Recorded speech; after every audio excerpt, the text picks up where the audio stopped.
Bonjour. Bonjour. Les confinés, Dans le plus petit théâtre du monde. par le confiné qui aimerait être dans le plus petit théâtre du monde.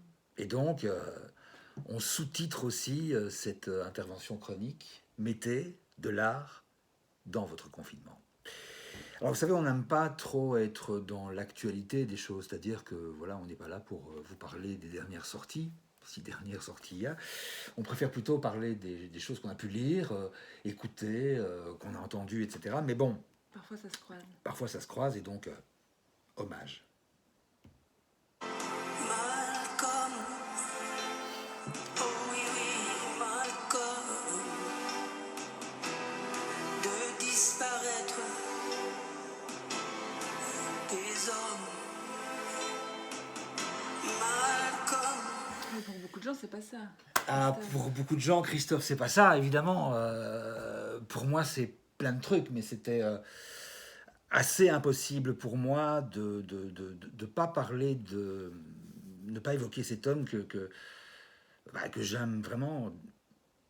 Oui, d'amour depuis des décennies. On peut dire que c'est vraiment quelqu'un qui me marque. Alors peu importe ce qu'on dit de lui, dandy maudit, crooner, poète, oiseau de nuit, collectionneur, beau bizarre, ou comme j'ai pu le lire, ringard superbe, pour moi, je m'en fous de l'étiquette. Pour moi, c'était Christophe. Sans doute, enfin voilà, c'est toujours très subjectif, mais sans doute l'un des plus grands chanteurs de variété de tous les temps. On ne met pas assez l'accent là-dessus, parce que, je vais vous expliquer pourquoi, parce que dans variété, il y a varié. Et puis, il y a variété, dans le sens, je me sers de tout pour faire ma musique. Pop, blues, rock, son tricoté avec des synthés, tripoté par derrière avec des ordis. J'ai pris des notes. Suit un peu le temps d'un monde dans lequel il vit. Et c'est peut-être le seul. Je pense que c'est le seul. Je pense vraiment que c'est le seul à avoir de cette manière-là. Alors on peut parler de Bowie aussi, hein, de gens comme ça qui sentent l'air du temps. Mais ce qu'il y avait chez lui, c'est que ce mec a touché avec variété à tout, justement, avec un doigté subtil, une oreille au taquet pour détecter les sons parfaits, et même aux frontières du kitsch. Parce que parfois, il y a des choses qui étaient aux frontières du kitsch. Il sublime les choses avec une voix qui est tendue, perchée. Personne ne chante comme Christophe. Personne ne chante comme ce mec. Personne n'a su, à ce point-là, inventer, créer des sons et les mettre en rapport avec une voix pour les chanter. Alors il y a des gens qui chantent merveilleusement bien. Lui, il a tout adapté à ce qu'il pouvait faire. Et ça, c'est justement son art. Et il disait, hein, l'art, c'est rester soi, malgré tout ce qui pousse à te mettre dans une case. C'est lui qui le disait. Et on a eu la chance de rencontrer Christophe. Ouais. Pour En 2011. 2011, pour le tournage de notre film Rock'n'Roll Isn't Only Rock'n'Roll. On s'est retrouvé avec lui dans une loge juste avant son concert. Alors, on va un peu dire comment ça s'est passé. On a appelé son agent, et puis son agent, au bout d'un certain temps, nous a dit voilà, il peut vous recevoir dans la loge. On avait dit voilà, on vient faire à son agent, hein, on vient faire un reportage, Sur le rock. un documentaire sur le rock. Et on ne voulait pas, de manière générale, donner les questions à l'avance aux gens qu'on interviewait. Donc voilà, on n'a pas donné les questions, il savait juste qu'on venait faire un documentaire sur le rock. Ouais. Et donc, on arrive dans sa loge. Il était malade. Il était malade. Ouais. Il avait un truc. Ouais, il- Ouais, il était pas bien. Et donc, il prenait du thé, etc. Il essayait de. Parce qu'il chantait le soir. Et puis, je laisse Céline raconter parce que je trouve que ça explique tout le bonhomme. D'abord, il est tout petit. Voilà. Et on voulait commencer l'interview, mais en fait, il était obsédé par le fait qu'on lui parlait de rock, qu'à première vue, on l'avait choisi, que ça le perturbait beaucoup pourquoi on avait choisi lui pour parler du rock. Sachant que dans le docu, voilà, c'était nos choix personnels et c'était nos envies de réalisateur, point de ligne. Bien sûr, ouais, bien sûr. De pour qui on choisissait. Et donc, il avait pris son petit ordinateur et il avait fait un tri où voilà, il voulait nous faire écouter tout ce que lui considérait comme rock. Et donc, il voulait que je filme son ordinateur pour qu'on ait tout ce que lui pensait être rock. Et en fait, Enfin voilà, il insistait vraiment sur ça. Et nous, voilà, on était braqués sur le fait qu'on voulait faire une interview avec nos questions et qu'on faisait à tout le monde. Quoi. Donc, Ouais. voilà. Bon, il a quand même répondu aux questions. Non, mais c'était merveilleux parce qu'il était convaincu que Céline allait filmer l'ordinateur juste pour écouter les sons.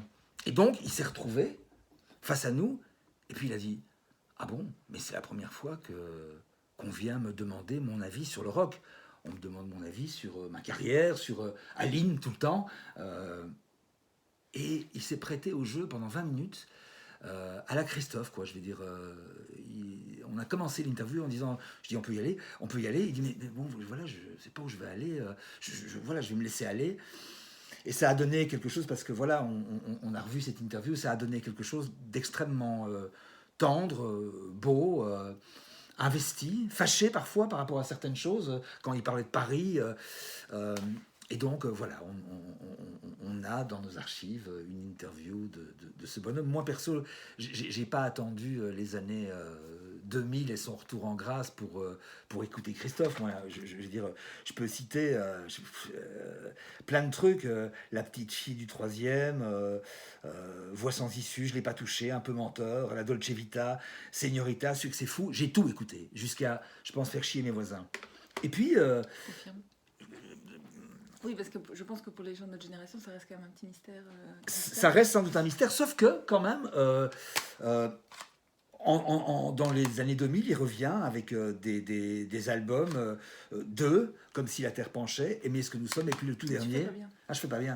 Donc, Aimer ce que nous sommes, Comme si la Terre penchait, et puis le tout dernier, les vestiges du chaos. Moi, je vous conseille, mais vraiment, écoutez tout, Christophe. Même Aline Même Aline, même Aline. Et il le Même- disait dans l'interview qu'il assumait complètement Mais totalement. Et puis, cette chanson. ah oui, il faut voir les concerts qu'il fait. Il reprend Aline et il remet à sa sauce. J'ai un obsédé des sons, quoi. Je veux Et alors, dire. je ne sais pas si c'est mieux de le regarder avant ou maintenant, physiquement. Ah, je sais pas, explique ce que tu veux dire. Parce qu'on exactement. on avait regardé un documentaire parce que Max nous avait conseillé Bonjour Max. de le regarder. Et c'est vrai que physiquement, il a beaucoup changé. Ouais, je pense qu'il a beaucoup changé. Oui. Bon, après, c'est d'époque, puisque tu m'as juré avoir la même coiffure. J'avais juré avoir la même coiffure que lui à l'époque, dans les années 70-70, hein, on s'adresse aux Belges et aux Français. Donc écoutez, faites-vous une nuit, Christophe, écoutez tout. Hein, je vous mettrai des liens pour... Moi, j'ouvre la corde pour se pendre ou le fusil pour...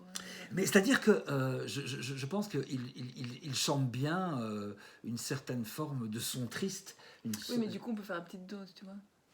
Mais une nuit, Christophe. Alors, juste une chose, avant de terminer et de laisser la parole à ma camarade, il y a une chanson dans son répertoire, qui est, je vais appeler ça un ovni textuel. Personne d'autre n'aurait pu écrire cette chanson-là. Elle s'intitule Merci John d'être venu, sur l'album Samouraï en 1976. Paroles et musique signées par lui. Je vous la remets un peu dans le contexte. Un mec est invité au mariage d'un copain dans son village. Il dîne au milieu d'un champ de blé. Le fiancé fait des bonds dans son habit de location. Tout est beau, tout est bien. Et pour couronner le tout, les Beatles arrivent. Et les Beatles, toute la journée, ils chantent. Vous imaginez les Beatles à votre mariage. Tout est beau. Et puis, bardaf, ça part en couille. Je vous en dis pas plus pour pas gâcher votre découverte si jamais vous n'avez jamais entendu cette chanson, mais je peux vous dire que je n'ai jamais entendu quelque chose d'aussi cyniquement beau. Christophe, faites-vous tout. T'as dit le titre de cette chanson? Merci John d'être venu. C'est un hommage à John Lennon, mais écoutez-la, et puis comme vous le faites régulièrement, hein, on a reçu une jolie lettre là. Ça y est, le facteur repasse. Le facteur repasse. On a reçu une lettre. Merci beaucoup, James. Merci James de ta lettre. Je t'ai répondu. J'espère que tu nous verras, enfin que tu me liras. Merci. Voilà, merci pour. Et le facteur était malade en fait, mais maintenant ça va, il est revenu. Oui, c'est vrai, parce que moi j'avais un peu accusé l'administration en disant putain, on nous cache des choses. Ben non, le facteur était malade. Alors j'ai compris que on ne passait plus dans mon quartier. Voilà. Tu vas nous parler de quoi? Allez, ça va, STB. D'un auteur, alors je vous montre un des livres, mais voilà, c'est pour l'ensemble aussi de son œuvre. Franck Tillier, auteur français. On a aussi un de nos comment on dit, abonnés. Ah oui, on a un abonné qui s'appelle Franck Qui Tillier s'appelle chez nous. Franck Tillier, mais c'est un H. Donc Franck Tillier, voilà, qui est un auteur de romans. Je pense qu'il est assez connu, maître du thriller. Il a plusieurs trucs, soit il écrit un roman avec son personnage principal fétiche qui s'appelle Franck Charcot, avec sa femme, et voilà, c'est un couple de détectives.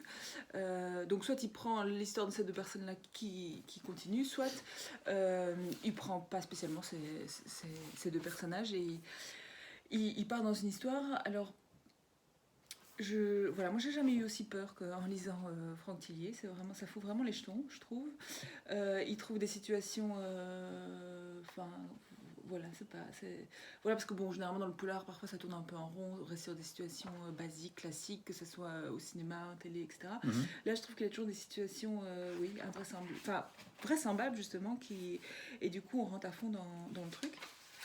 Donc voilà, il a sorti plus d'une quinzaine de romans. Et un qui est sorti en 2015, qui s'appelle Pandemia, un truc de science-fiction, un truc qui pourrait jamais arriver dans la vraie vie. Tu vois, c'est des oiseaux qui transmettent le virus de la grippe, et du coup, ça commence par la France, mais toute la France commence à être contaminée par ce virus. Donc vous voyez, on peut pas... Voilà, ça reste de la science-fiction, c'est pas possible que ça se passe pour du vrai, c'est ça le truc. Et donc, que faire? Parce qu'évidemment, on se rend compte petit à petit qu'en fait, ce virus, c'est pas la nature qui l'a amené, mais c'est l'homme. 3 petits points. Peut-être point d'interrogation. Je ne sais pas où tu veux en venir, point d'interrogation. Si, tu sais très bien justement où je veux en venir. Donc Franck Tillier, voilà, qu'on peut acheter aussi à la FNAC par exemple, ou voilà. Je sais pas, il y a des versions électroniques aussi. Enfin, Des versions électroniques, et puis oui, voilà, Pocket et en grand. Donc toute son œuvre. Et il a sorti aussi une nouvelle œuvre il n'y a pas très très longtemps d'ailleurs. Il est aussi actif sur Facebook, il fait des trucs, je sais pas, moi je trouve ça assez sympa. Il demande aux gens leur nom et leur prénom, et ça devient le nom ou le prénom des personnages. Ah oui, je savais pas du tout ça. Parce que quand on écrit, c'est toujours compliqué, je trouve, de trouver. De trouver le bon nom des personnages. Ouais. Et quoi, il se sert réellement du nom de ses lecteurs qui se retrouvent dans ses bouquins sous une autre. Qui vivent une autre vie, quoi. Ça, on ne sait pas. On espère pour eux qu'ils vivent une autre vie, parce que généralement, ça c'est rare. J'en ai lu 2, voilà. Je peux vous dire que. Ouais. Voilà. C'est assez trash. Je peux dire trash, hein. Ouais, et puis il y a quelqu'un qui est super fan aussi, c'est ma maman. Elle adore, elle les a tous lus. Voilà. Bonjour Myriam. Voilà, on revient bientôt. Oui, bientôt. Faites-vous du bien. Si quelqu'un a compris la conférence de presse de Sophie Wilmès, moi je veux bien un petit résumé. Parce que si j'ai compris en partie, on reste encore un peu confiné, vaguement, mais bon. Et donc voilà. On réouvre Nous ? Non, pas encore. Donc, pas encore, mais vous savez, on ne veut pas commencer à se plaindre. On est tous logés à la même enseigne, donc voilà. L'art, c'est tout. À bientôt. À bientôt.